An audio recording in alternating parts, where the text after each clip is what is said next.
the over inventory, the 12-month inventory for properties under $1 million in Whatcom County, it's a buyer's market. It's a great buyer's market. If you've got $1 million or more, you can get a pardon me, you can get a great deal. I think the last numbers I looked at, Bellingham was something like on a 17 or an 18 as far as it being a buyer's market, which would indicate an extremely strong buyer's market. You had some other graphs that we were going to go to next. Yes, we're Okay, let me jump to those real quick. Put my going to glasses on. dance over to properly priced properties. Okay. And talking about market value and the pitfalls of overpricing your property.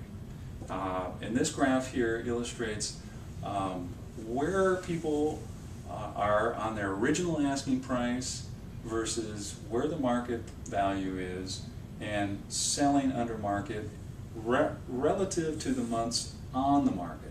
Okay. So what this is basically speaking to is, you know, if you're pricing your property properly, you are going to attract a buyer that much quicker than languishing on the marketplace. Okay.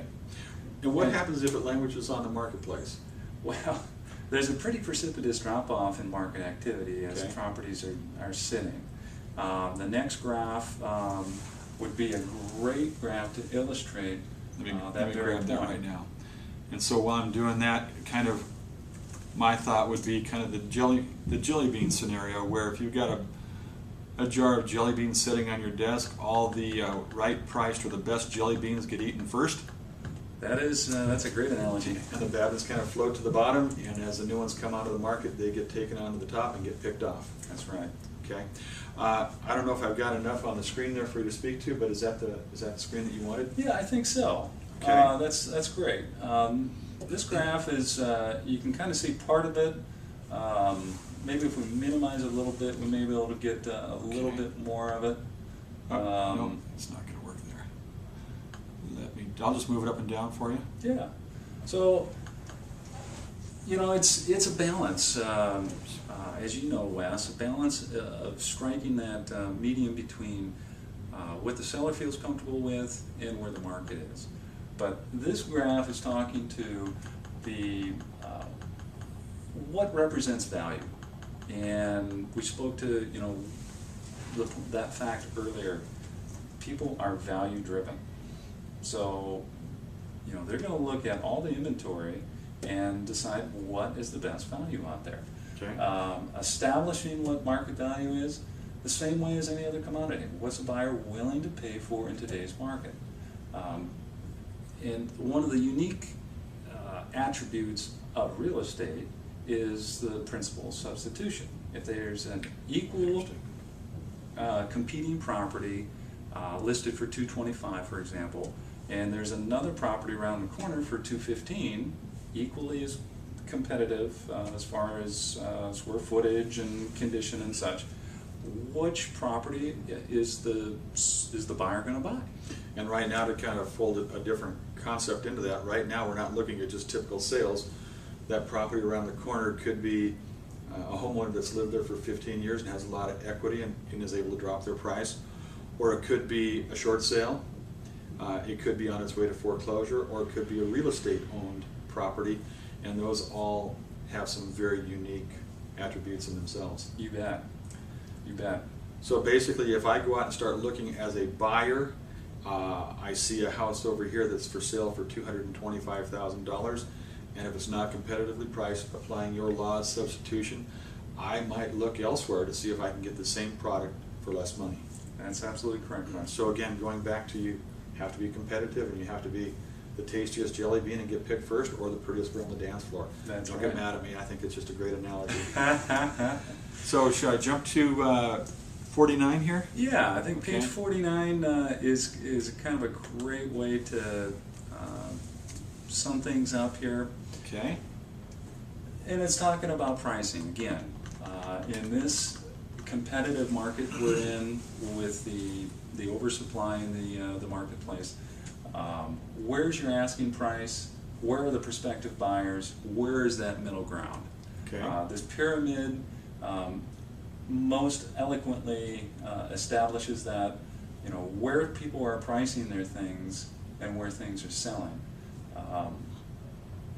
the market value, the percentage of buyers. If you're going to price at market value, you're going to capture more buyers. And that would be right in the middle of the graph there? That's right in the middle, okay. Right middle of the graph. So you're going to attract 60% of the potential buyers that are out there if you're priced at market. So if you're priced over market, let me ask you real quick take though. a look So at the diminishing return, Wes. You're going down. If you're 15% over market, you're only capturing 10% of those buyer pools. So if we've got 100 client or 100 customers walking down the street, if you're priced at market value, out of 100 of those people walking down the street, 60 of them will take a look at your house priced correctly at market value versus on the upper end of that where you only have 10%. Correct. And could you kind of address that lower area down there? That's a pretty interesting number, 80%. Yeah, that lower bar here, 75 and 80%. That's if you're priced under market. Okay. And if you get very aggressive on price and say, hey, you know what? There's a lot of inventory out there. I want to sell my property. We're going to list it 10% under market.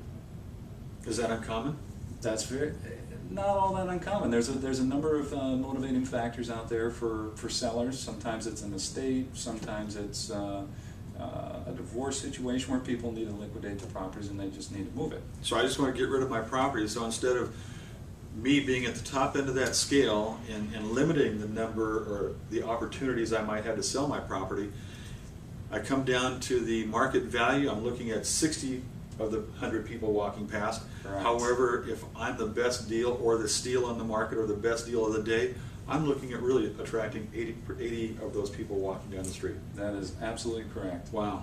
So pretty simple actually when you look at it like that. yeah, it really illustrates it well, the importance of proper pricing. Okay. And again, with the oversupply in the marketplace today, it is really critical that you're pricing properties properly. Otherwise, they're not selling.